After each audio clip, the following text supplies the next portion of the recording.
아멘. 우리 함께 신앙 고백합니다. 나는 전능하신 아버지 하나님 전지의 창조주를 믿습니다. 나는 그의 유일하신 아들 우리 주 예수 그리스도를 믿습니다. 그는 성령으로 잉태되어 동정녀 마리아에게 나시고 본디오 빌라도에게 고난을 받아 십자가에 못 박혀 죽으시고 장사된 지 사흘 만에 죽은 자 가운데서 다시 살아나셨으며 하늘로 오르시어 전능하신 아버지 하나님 우편에 앉아 계시다가 거기로부터 살아있는 자와 죽은 자를 심판하러 오십니다. 나는 성령을 믿으며 거룩한 공교회와 성도의 교제와 죄를 용서받는 것과 몸의 부활과 영생을 믿습니다. 아멘. 오늘 선포되어 줄 하나님의 말씀은 요한계시록 19장 1절에서 10절입니다. 요한계시록 19장 1절에서 10절까지 말씀을 교독을 하겠습니다. 교독합니다. 이 일 후에 내가 들으니 하늘에 허다한 무리의 큰 음성 같은 것이 있어 이르되 할렐루야, 구원과 영광과 능력이 우리 하나님께 있도다. 참되고 의로운지라 음행으로 땅을 더럽게 한 큰 음녀를 심판하사 자기 종들의 피를 그 음녀의 손에 갚으셨도다 하고, 두 번째로 할렐루야 하니 그 연기가 세세토록 올라가더라. 또 24장로와 네 생물이 엎드려 보좌에 앉으신 하나님께 경배하여 이르되 아멘 할렐루야 하니, 보좌에서 음성이 나서 이르시되 하나님의 종들 곧 그를 경외하는 너희들아, 작은 자나 큰 자나 다 우리 하나님께 찬송하라 하더라. 또 내가 들으니 허다한 무리의 음성과도 같고 많은 물소리와도 같고 큰 우레소리와도 같은 소리로 이르되 할렐루야, 주 우리 하나님 곧 전능하신 이가 통치하시도다. 우리가 즐거워하고 크게 기뻐하며 그에게 영광을 돌리세. 어린 양의 혼인 기약이 이르렀고 그의 아내가 자신을 준비하였으므로 그에게 빛나고 깨끗한 세마포 옷을 입도록 허락하셨으니 이 세마포 옷은 성도들의 옳은 행실이로다 하더라. 천사가 내게 말하기를 기록하라. 어린 양의 혼인잔치에 청함을 받은 자들은 복이 있도다 하고, 또 내게 말하되 이것은 하나님의 참되신 말씀이라 하기로, 내가 그 발 앞에 엎드려 경배하려 하니 그가 나에게 말하기를 나는 너와 및 예수의 증언을 받은 내 형제들과 같이 된 종이니 삼가 그리하지 말고 오직 하나님께 경배하라. 예수의 증언은 예언의 영이라 하더라. 아멘. 우리 앞뒤 잡고 인사합니다. 축복합니다. 성령 충만 행복하십시오. 인사합니다. 축복합니다. 성령 충만 행복하십시오. 오늘은 그리스도의 신부는 옳은 행실로 단장합니다 라고 하는 제목으로 여러분에게 하나님의 말씀을 전하겠습니다. 오늘도 여러분 모든 처소마다 하나님께 예배하는 순간순간마다 하나님의 도움이 필요하고 하나님의 도움이 필요하다고 하나님 앞에 우리가 간구하고 하나님은 우리를 만나주시는 그런 예배자의 삶이 여러분의 삶이 되기를 주님 이름으로 축복합니다. 그런 가운데 하나님의 크신 은혜와 성령의 기름 부으심이 충만한 복된 예배, 그리고 여러분의 귀한 인생, 성령의 기름 부음이 부은 그런 상태로 있는 것이 아니라 차고 넘침으로 인하여서 어떤 이 세상의 현상들이라도 극복하고 승리할 수 있는 귀한 여러분 되기를 바랍니다. 살아계신 하나님, 우리를 구원하신 어린 양 예수 그리스도께 말할 수 없는 기쁨과 영광을 올려드리는 저와 여러분이 되기를 바라고, 그러는 중에 그분이 부어주시는 한량없는 위로와 소망과 큰 영적인 어떤 체험이 있는 그런 우리 모두가 되어지기를 주님 이름으로 축복합니다. 오늘 성경에서는 힘찬 찬양의 소리가 울려 퍼지고 있습니다. 특히 신약에서 유일하게 표현되어지고 있는 할렐루야라고 하는 이 고백이요 4번에 걸쳐서 소개되고 있습니다. 할렐루야, 여호와를 찬양하라, 하나님을 찬양하라. 어떤 내용과 모습으로 그 찬양이 소개되고 있는지 오늘 성경 본문을 통해서 우리가 살펴보고자 합니다. 먼저 1절입니다. 1절 이 일 후에 내가 들으니 하늘에 허다한 무리의 큰 음성 같은 것이 있어 이르되 할렐루야 구원과 영광과 능력이 우리 하나님께 있도다. 언제 울려 퍼지고 있느냐면 이 일 후에 라고 이해합니다. 이 일 후에 하나님께서 음녀 바벨론을 심판하신 후에입니다. 구원받은 하나님의 백성 허다한 무리가 하나님을 찬양하고 있는 것입니다. 14만 4천으로 대표되는 구원받은 하나님의 백성들을 의미합니다. 단지 14만 4천 명을 의미하는 것이 아니라 14만 4천 명은요, 그건 대표성의 원리에 의해서 구원받은 사람들의 대표입니다. 우리는 한국과 일본이 축구 시합을 하게 되면 우리는 일본을 응원하지 않습니다. 한국 팀을 응원하지요. 그러면서 그들이 승리하면 내가 승리한 것이고 그들이 패배하면 내가 패배한 겁니다. 왜 그런 현상이 일어납니까? 대표성의 원리 때문에 그럽니다. 내가 가서 뛰어야 되는 것을 그들이 띄워주는 거예요. 그걸 대표성의 원리라고 하는데 14만 4천 명은 14만 4천 명만 그렇게 구원받는다라고 하는 말이 아니라 그들은 대표성의 원리에 의해서 그렇게 표현되어진 것이고 상징적으로 모든 하나님의 백성들 이 땅에 예수 그리스도를 영접하여 구원받은 모든 하나님의 백성들이 다 찬양하는 것이다. 어떻게 찬양합니까? 큰 음성으로 큰 소리로 우렁찬 고백을 하고 있습니다. 그 내용은 구원과 영광과 그 능력이 우리 하나님께 있도다라고 하는 것입니다. 이것을 다른 말로 말하면 기쁨의 찬양입니다. 감사의 찬양이고 승리의 고백입니다.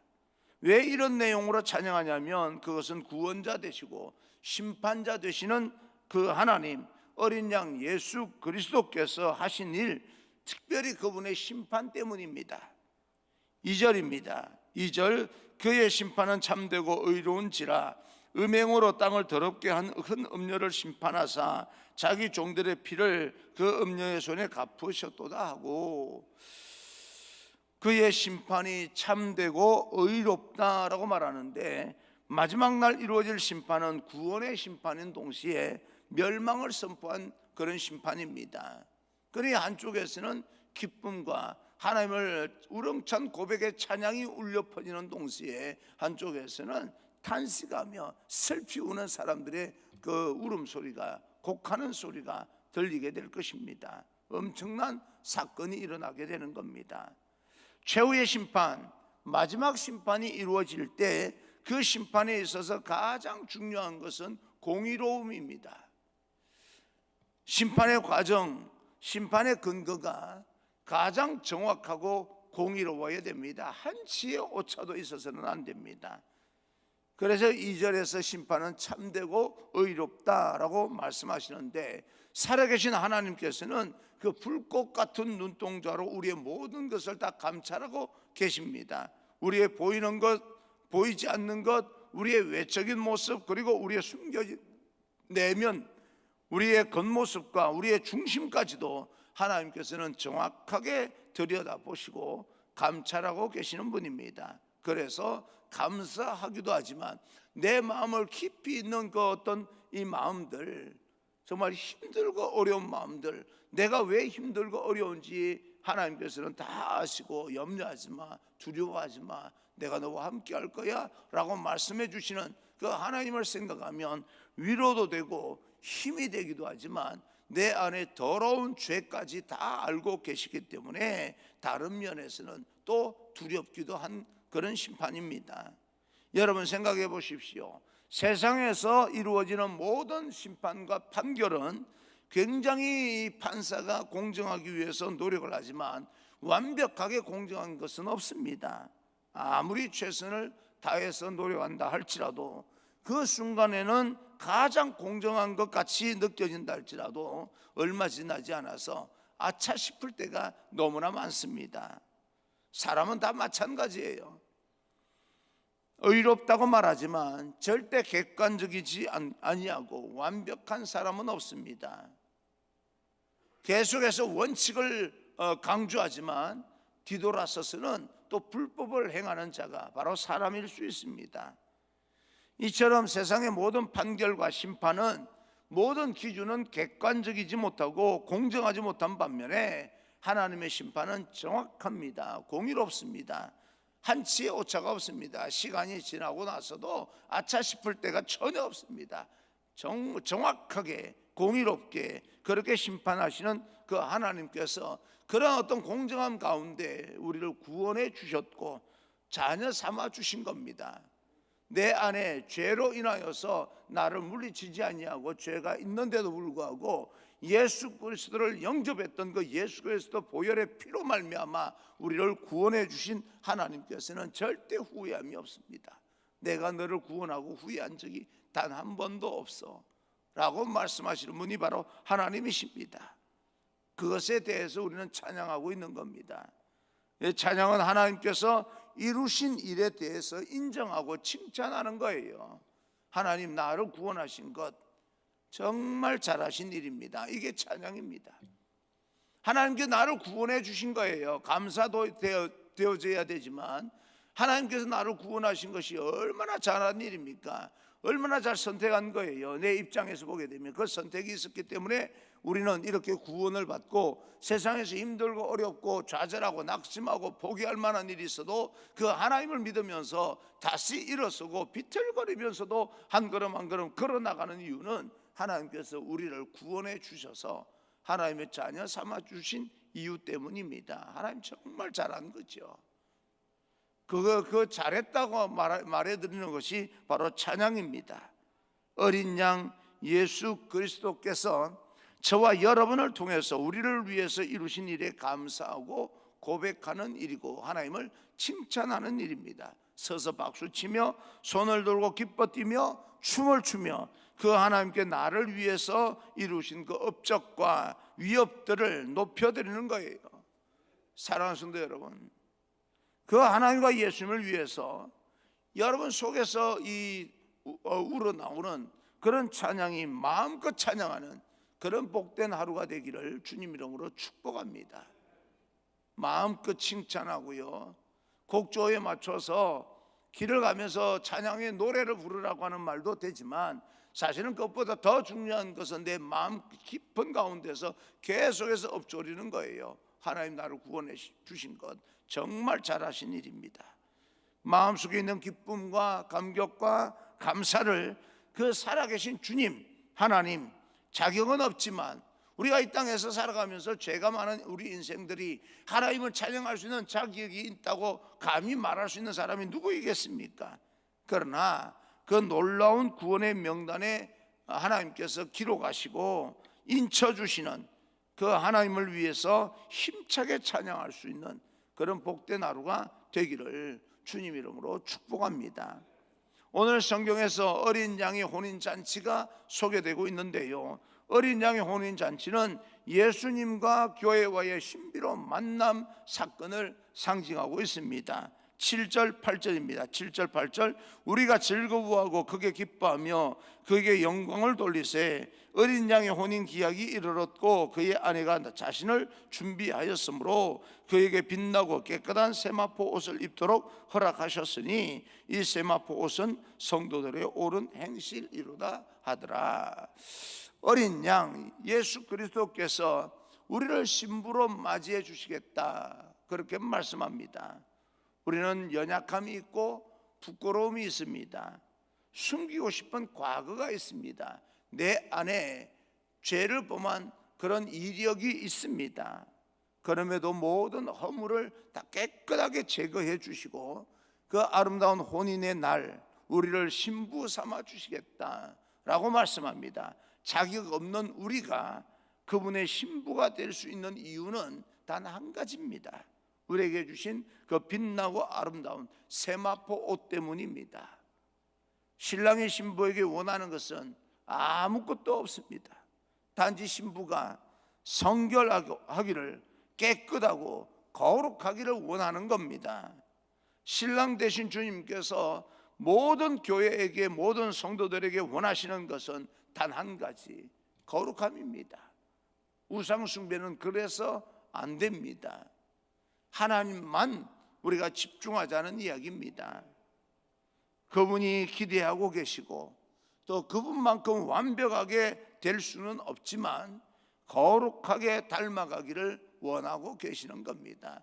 우리가 이 땅에서 살아가면서 아무리 발부둥친다 할지라도 하나님께서 우리가 하나님 될 수가 없고 하나님처럼 완벽하게 거룩성을 유지할 수는 없습니다. 하나님도 그걸 알고 계세요. 모르고 있는 것이 아닙니다. 우리는 세상을 살면서 실수할 수 있습니다. 그러나 하나님께 그 실수를 우리에게 책망하는 것이 아닙니다. 우리가 예수 그리스도를 영접했느냐 영접하지 않았느냐라고 하는 것을 체크하고 계시는 겁니다. 그래서 하나님은 내가 거룩하니 너희도 거룩하라 라고 말씀합니다. 이 놀라운 어린 양의 혼인잔치 그 광경을 지켜봤던 요한이 그 화려하고 웅장한 모습에 자기도 모르게 천사에게 엎드려 경배를 하게 되는데 10절입니다. 10절 내가 그 발 앞에 엎드려 경배하려 하니 그가 나에게 말하기를 나는 너와 및 예수의 증언을 받은 내 형제들과 같이 된 종이니 삼가 그리하지 말고 오직 하나님께 경배하라. 예수의 증언은 예언의 영이라 하더라. 오직 하나님 앞에 경배하라. 무슨 소리냐? 무슨 행동이냐? 나에게 집중하고 경배하고 엎드리느냐? 오직 하나님께만 경배하라 라고 이야기를 하는 거죠. 여러분, 참된 경배의 대상을 찾는 것은 너무나 어렵지만 굉장히 중요합니다. 인간은 자유할 수 없을 만큼 이 종교적인 집단, 종교적인 존재입니다. 마음속에 항상 공허함을 갖고 있기 때문에 하나님이 아니면 또 다른 자기의 경배의 대상을 찾아야 되는 이것이 바로 인간의 존재입니다.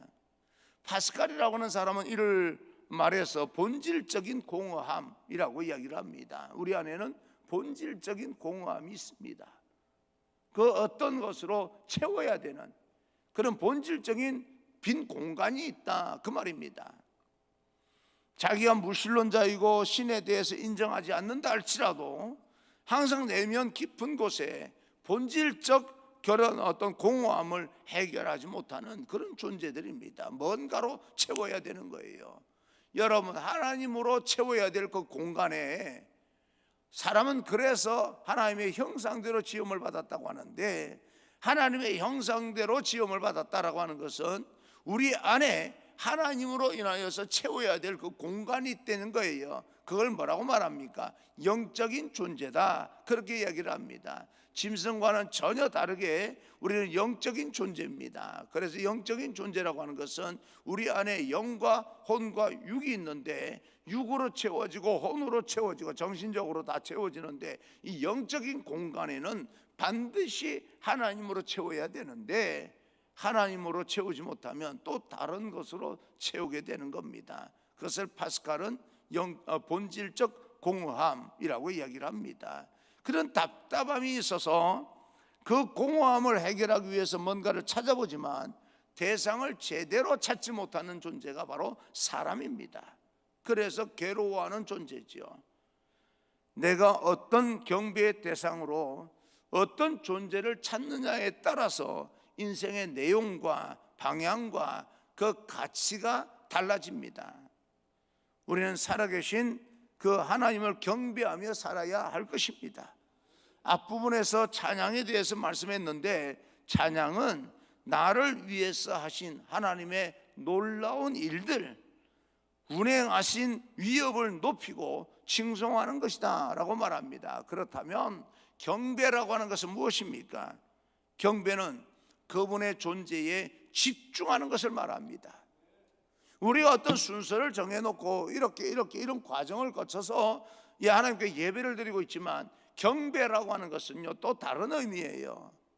경배는 우리의 모든 감각을 다 동원해서 하나님께 집중하는 것을 경배라고 이야기를 합니다. 그분의 임재를, 그분의 존재를 본질적인 그런 모습을 우리가 집중하고 주목하게 되는 것을 경배라고 이야기합니다. 그래서 경배의 대상이 누구냐에 따라서 우리 인생의 가치가 달라지는 것이 틀림없습니다. 성경을 보게 되면 경배라고 하는 표현이 나올 때 반드시 얼굴을 땅에 대고 아니면 몸을 굽혀서 엎드려서 절을 하는 그런 표현이 나옵니다. 왕이 행차하게 될 때 모든 백성들이 땅에 다 엎드리는 것처럼 하나님께 그렇게 집중하라 라고 하는 겁니다.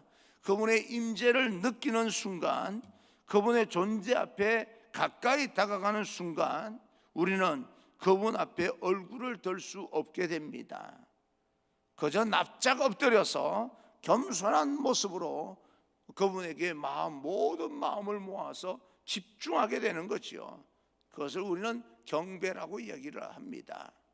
사랑하는 성도 여러분, 우리의 삶의 모든 현장에서 살아계신 하나님, 어린 양 대신 예수 그리스도를 마음껏 찬양하고 그분에게 집중할 수 있는 그런 우리의 귀한 인생이 되기를 주님 이름으로 축원합니다.